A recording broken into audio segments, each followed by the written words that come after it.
አይደል መንገድ ላይ የምትሄዱት ሙስሊሙን ሞክድ ለማድረግ ለማብሸቅ ከዛ እስከ ያደረሳል። ይሄው ግሪኩ ላይ የለም አውጣለት። ሳይናቲከስ ላይ ሳይናቲከስ ነው ያዝከው ይብሮ። አዎ ሳይናቲከስ ያው ግሪኩ ላይ 8 ላይ ነው የሚያበቃው ግሪኩ እኮ። ለምንድን ነው ሰው የምትጫወቱበት? ለምንድን ነው ያ እየጨመራችሁ እየቀነሳችሁ ግራ የምታጋቡት ህዝቡን? ለምንድን ነው ለምን ይሆን? ምንድን ነው የምትጠቀሙት? ቢያንስ ምንድን ነው ታማኝ ማትሆኑት እኮ? ለምን ጀማሪ ነው። ኦኬ ሌላ አንድ ልስጥህ እናጠቃልል። ኢየሱስ የተጨመረው ዮሐንስ ወንጌል ምዕራፍ 8 አንብብልን። አንድ አንብብልን 8:1። ኦኬ ዮሐንስ ወንጌል 8:1። ኦኬ ዮሐንስ ወንጌል 8 አማርኛው መጀመሪያ አማርኛውን አንብብላቸው። አሁን ሮንም ይሄንን አያውቅም። ኦኬ ዮሐንስ 8:1 ያያል። ኢየሱስም ወደ ደብረ ዘይት ሄደ፣ ማለዳም ደግሞ ወደ መቅደስ ደረሰ። ህዝቡ ወደ እርሱ መጡ፣ ተቀምጦ ያስተምራቸው ጀመረ። ጸሐፍት ፈሪሳውያን ግን እስቲ አንብበው። እሺ ጻፎችና ፈሪሳውያንም በምንዝር የተያዘችን ሴት ወደ እርሱ አመጡ። በመካከላቸውም እሱን አቁመው መምህር ሆይ ይህች ሴት ስታመነዝር ተገኝታ ተያዘች። ሙሴ እንደዚህ ያሉት እንዲወገሩ በሕግ አዘዘን። አንተስ ስለ እርሷ ምን ትላለህ አሉት። የሚከሱበትንም እንዲያገኙ ሊፈተኑት ይህን አሉ አለ።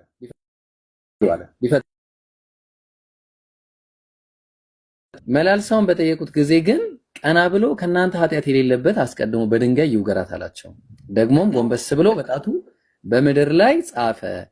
እነሱም ይህን ሲሰሙ ሕሊናቸውን ወቀሳቸውና ከሽማግሌዎች ጀምረው እስከ ኋለኞች አንድ እያሉ ወጡ። ኢየሱስም ብቻውን ቀረ፣ ሴቲቱም በመካከል ቆማ ነበረች። ኢየሱስም ቀና ብሎ ከሴቲቱ በቀር ማንንም ባላየ ጊዜ አንቺ ሴት እነዚያ ከሳሾችሽ ወዴት አሉ? የፈረዱብሽስ የሉምን? አላት። እሷም ጌታ ሆይ አንድስ እንኳን አለች። ኢየሱስም እኔ አልፈርድብሽም፣ ሂጂ፣ ከአሁን ጀምሮ ደግመሽ ኃጢአትን አትስሪ አላት ይላል። ይገርማል። ከዮሐንስ ወንጌል ምዕራፍ 8 እስካሁን ያነበብነው ከ1 እስከ 11 ያለው ማርቆስም አልተናገረውም፣ ኢየሱስም አልተናገረውም። ለምንድን ነው የምትዋሹበት? ኢየሱስ ላይ ለምንድን ነው የምትዋሹበት? ኢየሱስ ያላለውን ነገር እንዳላደርጋችሁ ለምንድን ነው የጨመራችሁት? ይሄንን ታሪክ እኮ ለምንድን ነው? ይሄው ከ12 ነው የሚጀምረው ግሪከኛው። የጨመረው እነ ጄሮም ናቸው የጨመሩት። ለምን ኢየሱስ ያላለውን ነገር ትጨምራላችሁ? ኢቭን ዮሐንስም አላለውም ይሄንን። እንኳን ኢየሱስ ሊለውና ዮሐንስም አልጻፈውም ይሄንን። ለምንድን ነው ዮሐንስም የምታስወቅሱት? ለምንድን ነው ኢየሱስ የምታስዋሹት? ውሸታ የምታደርጉት ለምንድን ነው? ሮይና ይሄንን ታውቀዋለህ? ይሄን ታሪክ ታውቃለህ?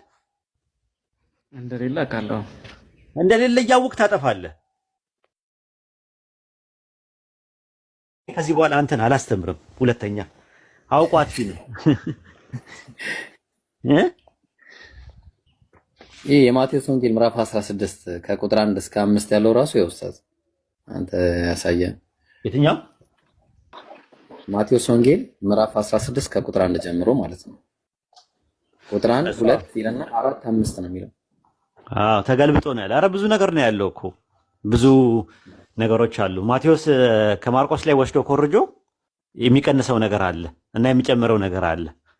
ማርቆስን ነው ሶርስ ያደረገው የኛው ማቴዎስ ማለት ነው። ያኛው የመጀመሪያ ማቴዎስ የኛው እኮ ማን ጻፊው እንደሆነ አይታወቅም። የመጀመሪያው የነበረው የማቴዎስ ወንጌል የነበረው ጠፍቷል። በዕብራይስጥ የነበረው ማቴዎስ 28:19 ላይ ሂዱና አሕዛብ ሁሉ በስሜ ደቀ መዛሙርታቸው አድርጓቸው የሚለው የመጀመሪያው ነበር። ይሄኛው ላይ ደግሞ በአብ ወልድ መንፈስ ቅዱስ አጥምቁ የሚለውን ሲጨምር ጨማሪው ከማርቆስ ወንጌል ላይ ከወሰደ ማርቆስ እንደዛ ብሎ አላስተማረም። ጴጥሮስ ሰዎች የሰው ልጅ ማን ይሉታል ብሎ ሲለው አንተ መሲህ ነህ ብሎ አለው ይላል። ማቴዎስ ግን ጨምሮ ምን አለ? የሕያው እግዚአብሔር ልጅ ክርስቶስ ነህ ብሎ አስቀመጠው። የእግዚአብሔር ጨምሮበታል። ሉቃስ ደግሞ ከማርቆስ ወስዶ ደግሞ ምን አለ? የእግዚአብሔር መሲህ ነህ ብሎ አስቀመጠ። የአምላክ መሲህ ዘ ክራይስት ኦፍ ጋድ ነህ ብሎ አስቀመጠው። እኔ አራት ወንጌሎችን ላውራ ካልኩኝ ኢንሻአላህ የዛሬ ዓመት አካባቢ ላይ ወይ የዛሬ 6 ወር 7 ወር አካባቢ ላይ ኢንሻአላህ ተውራትና ኢንጅል ወይም ኦሪትና ወንጌል በሚል መጽሐፍ ይኖረኛል። ወደ ብዙ ገጽ ያለው እያንዳንዷን ነገር የቱ ጋ ነው የጨመሯት የበረዟት፣ እያንዳንዷን ነገር ምንድን ነው ያደረጓት የሚለውን አራቱ ወንጌሎችን ጭማሪ እንደሆኑ በአምላክ ንግግር ላይ ለኢሳ ኢብኑ መርየም አለይሂ ሰላም በተሰጠ ወንጌል ላይ ለኢየሱስ በተሰጠ ወንጌል ላይ የተጨመሩ እንደሆነ ኢየሱስ አላህ የሰጠው አንድ ወንጌል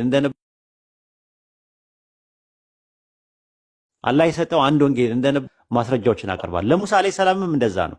እነዚያው የምታያቸው አምስቱ መጽሐፍቶች የባቢሎን ምርኮ ጊዜ አካባቢ ላይ ነው የተዘጋጁት። ሙሴ ሞተ፣ መቃብሩ እስከዛሬ ድረስ አልተገኘም። እንደ ሙሴ ያለ ነብይ እኮ ከዚያ ወዲያ በእስራኤል ውስጥ አልተነሳም ይላል ዘዳግም 34:10 ላይ ታሪክ ጸሐፊው ሲጽፍ። ዘፍጥረት ተነሳ እስከ ዳን ድረስ ሄደ ይላል። ዳን የምትባል ከተማ እኮ ሙሴ በሕይወት እያለ አልነበረም። በመሳፍንቱ ዘመን ነው የተቆረቆረችው ራሱ። ኢቭን እንኳን ሙሴ እንትና ተወለደ፣ ሙሴ እንትን ነበረ፣ በግብፅ ተወለደ፣ ባህር ውስጥ እናትየው ጣለችው ምናምን ነገር እያለ የሚያወራው ማን ነው? ታሪክ ጸሐፊዎች ናቸው። ኢቭን ዘፍጥረትን እኮ ሙሴ አልጻፈውም፣ በቦታው አልነበረም፣ ራሱ አልነበረምም። ዲቫይን ሬቪሌሽንም አይደለም፣ ታሪክ ነው ራሱ። በጣም ታሪክ ነው ራሱ። በጣም ትልቅ ነገር ዘፍጥረትን ሙሴ እንዳልጻፈው አንድ ነገር ልንገራችሁ። ማወቅ ትፈልጋለህ ኢብራሂም? አንድ በቃ የማይመታ እንትን ኦኬ፣ ባይብል ላውጣ እንዳልጻፈው ማለት ፀሐይና ጨረቃ 11 ከዋክብት ለኔ ዘፍጥረት ስንት ላይ ኡስታዝ? ቆይ አዳምጡ እናንተ ክርስቲያኖች እባካችሁ፣ ህይወታችሁን አድኑ። Save your lives.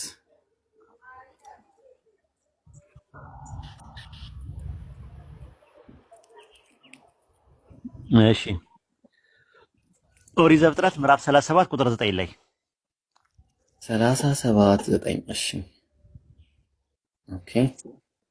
ደግሞ ሌላ ህልም አለመ፣ ለወንድሞቹም ነገራቸው፣ እንዲህም አለ፣ እነሆ ሌላ ህልም አለምኩኝ፣ ፀሐይና ጨረቃ 11 ከዋክብት ሲሰግዱልኝ አየዋል።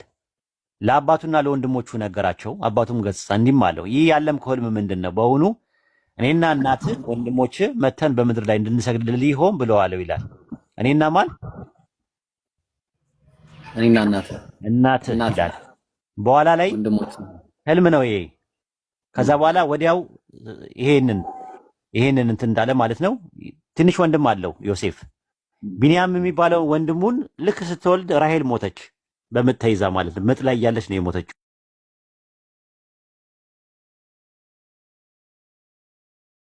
በምጥ ተይዛ ማለት ነው። ምጥ ላይ እያለች ነው የሞተችው።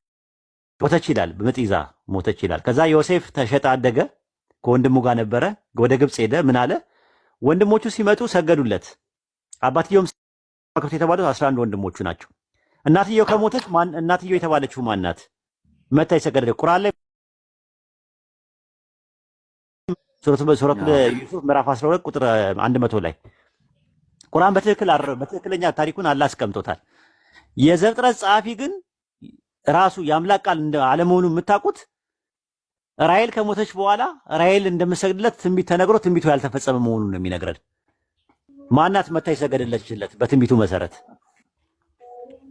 ኦኬ። ስለዚህ አሁን ፀሐይና ጨረቃ ከተባሉት አንደኛው አይለች እና ጨረቃ ከተባሉት አንደኛው አይለች ማለት ነው። ፀሐይ ማን ነው? አባት ሰግዷል። ማየት ትችላለህ እንደሰገዱለት እስቲ አዎ፣ አንድ ባንድ ነው ኡስታዝ። ማሻአላህ አዋላ ይጠብቅ።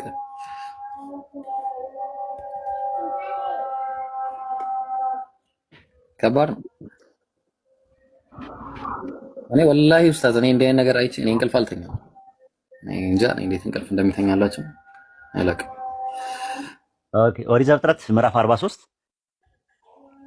እሺ 43 ቁጥር 26 ላይ ዮሴፍም ወደ ምድር ቤት በገባ ጊዜ በእጃቸው ያለውን እጅ መንሻ በቤት ውስጥ አቀረቡለት፣ ወደ ምድርም ወድቀው ሰገዱለት ይላል። እነማን ናቸው የሰገዱት?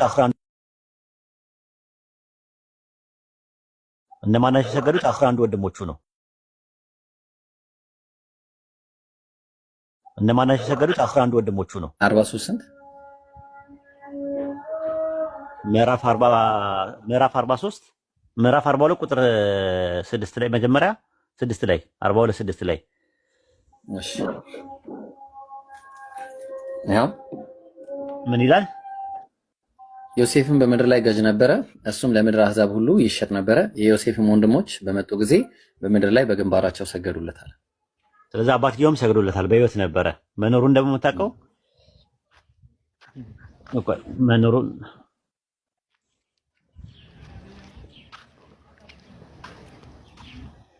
ኦኬ። የዘፍጥረት 43:26 ላገኘው። እሺ ጥቅስ አግዙኝ። ሮይነ አግዘኝ እስቲ። አባትየው የሰገደበት ቦታ ላይ አባትየው ሰግዶለታል፣ እናትየው ግን አልሰገደችም። እና እናትየው የለችም እንጂ ሲጀመር በሕይወት የለችም። እና በትንቢቱ መሰረት ፀሐይና ጨረቃ 11 ኮከብ ለኔ ሰግዱልኝ አየው ካለ ትርጉሙን ሲነግረው የትርጉሙን ፍቺውን ትርጉም ሲነግረው ምን አለ? አባትና እናት ብሎ ነግሮታል።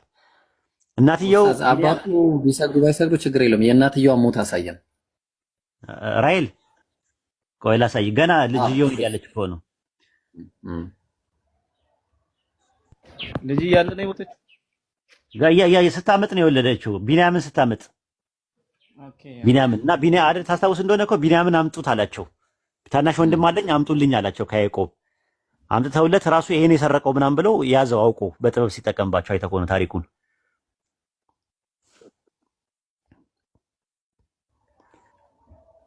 እሺ ታስታውስ እንደሆነ ማለት ነው። አዎ እሺ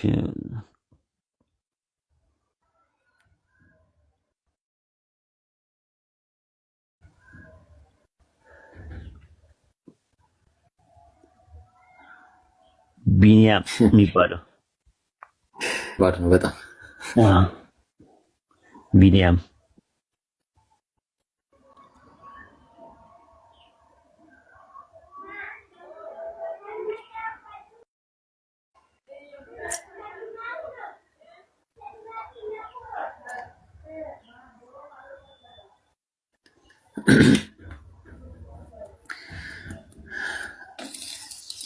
ዘፍጥረትማ ጭራሽ